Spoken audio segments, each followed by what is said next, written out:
Sa latest video ng Pinoy Pawn Stars ni Boss Toyo ay mapapanood ang pagbisita ng dalawang F2A car dealers para ibenta ang Chevrolet Corvette sports car na anila ay pag-aari ni Daniel Padilla. Nakarating kay Boss Toyo ang dating sports car ni Daniel Padilla na ibinebenta sa kanya ng F2A cars ng 6.5 million pesos. Mapapanood sa video na dala nila mismo ang nasabing sasakyan na tinignan ni Boss Toyo sa labas. Kulay orange ito at isa raw ito sa mga pinakaunang sports car ni DJ.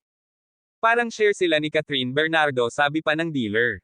Kaya binenta, sabi naman ni Boss Toyo. Dala-dala rin ng mga ahente ang mga papeles ng sasakyan. Pero hanggang sa huli ay hindi talaga sila nagkasundo sa presyo kaya hindi nabili ni Boss Toyo ang sports car. Totoo ba na binibenta na rin daw ang bahay ni Daniel Padilla?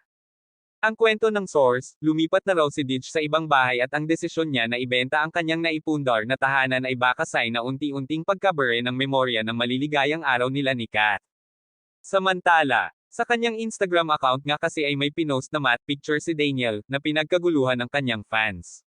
Favorite country nga ni Daniel ang Japan at ilang beses na rin siyang nagpunta roon para magbakasyon. At isang malapit kay Daniel ang tinanong kung nasa Japan ba ngayon ang ex-boyfriend ni Catherine. Yes, pero not for vacation, chika nito.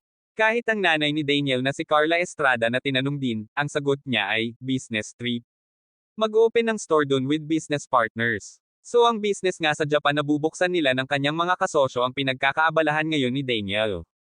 Patunay lang ang bagong business ni Daniel na mali ang intriga ng iba na hindi naman madetang ang aktor.